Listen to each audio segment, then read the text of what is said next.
Hi, I'm a Blisy. Hey everyone, so today I'm going to teach you how to RNG abuse stationary legendaries in Pokemon XY and Omega Ruby Alpha Sapphire. This works for all the Gen 6 games. Um, so the first thing you're going to need is NTR custom firmware, and you're going to need PokeCalc NTR. I'm not going to go over how to get the custom firmwares. Do some Googling, there's some great guides. 3ds.guide is a great way to get custom firmware started. Great website, constantly updated. From there, you're going to have to do the research yourself. Maybe I'll do a separate video on one day, but regardless, once it's booted up, you're going to you're going to load up the Gen 6 game of your choice.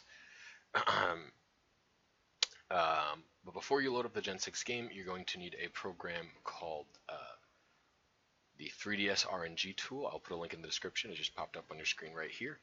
And you're going to need to go to the Gen 6 Toolkit tab, right? And now there's two ways to go about getting your seed.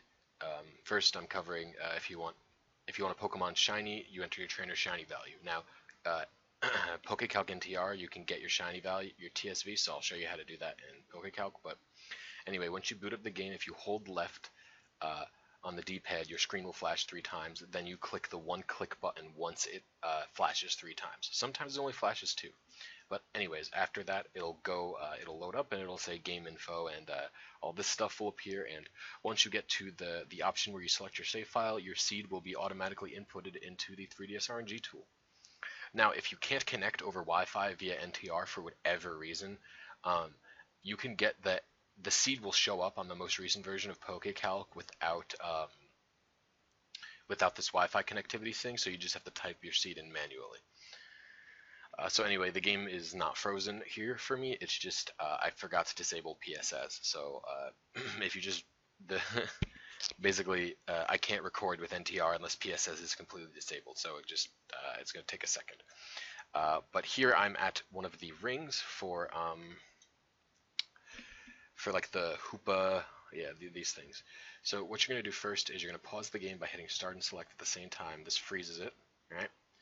Now, in the thing about this is you can only get even or odd frames here.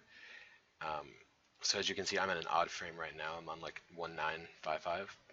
So anyway, once you figure out if you're on an even or odd frame, you're going to go into stationary RNG, because that's what we're doing. You're going to pick which generation you're going for, and you're going to pick which Pokemon you're going for.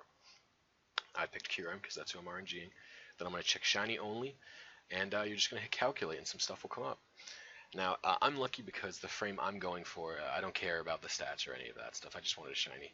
So the frame I'm going for is an odd frame. So if you're on an odd frame, you'll always hit odd frames. But if I wanted an even frame, the only way to change that is you unpause your game and you save, and it'll switch it from even to odd or vice versa. So it's very simple, not a big deal. Here I'm fixing the layout really quick. I messed it up somehow.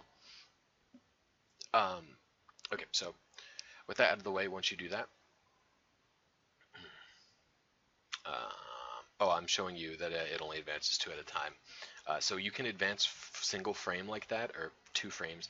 If you just, when it's paused, you hit select, it'll go 1 frame every time you hit select, or in this case 2 frames, because, you know, that's the way PokeCalc was designed. So once that's all set up, oh, I messed the layout up again. Once that's all set up, all you got to do is you don't even, I'm so used to right-clicking and like hitting set as target frame or whatever, but the thing is that doesn't even matter because you're using PokeCalc. So you just, once all this setting is done, I don't know why I accidentally clicked that. Once all that setting is done, I'm just messing around here because I messed this whole thing up. So once that's done, you know what frame you need to get to. So if I was going for an even frame here, I'd unpause and I'd save, but I'm not going for an even frame, so all I do is you talk to the ring, and you wait until it's hovering on the yes button. Now this kind of thing varies from Pokemon to Pokemon. So for example, on Latios, you talk to him, and his line of dialogue says like Sha or whatever, and you leave it on the last line of dialogue before the game starts. So for the trainer Shiny value, to find it out, you hit start and right to get the Pokemon menu to pop up. Then you hit select and right, and you move over to the 7th slot, and that will show where your trainer Shiny value is. That's how you get to that. For the wild data, this is just nice to see if everything lines up correctly. So to get to the wild Pokemon data, you hit start and right, and that'll appear on your screen. And that's really nice for if you're not shiny hunting. Hold on. So anyway, when you get close, you pause it with select and start, and we're just going to advance frame at a time until we're at the frame we want. So anyway, the wild data is nice for if you're going for IV spreads and not shiny. You can see it before the battle ends and reset your DS. So anyway, once we get to the frame we want, we're advancing slowly by hitting select. So we're going for 4, 6, 6, 9. You hold the A button. Don't tap it, hold it, and then the game will launch. And as you can see, it matches my PSV, and it's the IVs that it matched, and it sparkles. So there you go.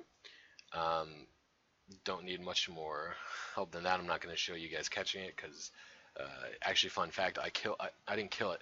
I closed my DS. You can't close your DS with PokeCalc open. It'll freeze the game. So I closed it after because I had to set up for a Melee tournament and I messed it up. So anyway, that's that. Thanks for watching. If you guys have any questions, leave them in the comments. I'm going to be trying to post videos more frequently, but I can't guarantee anything. See you guys next video.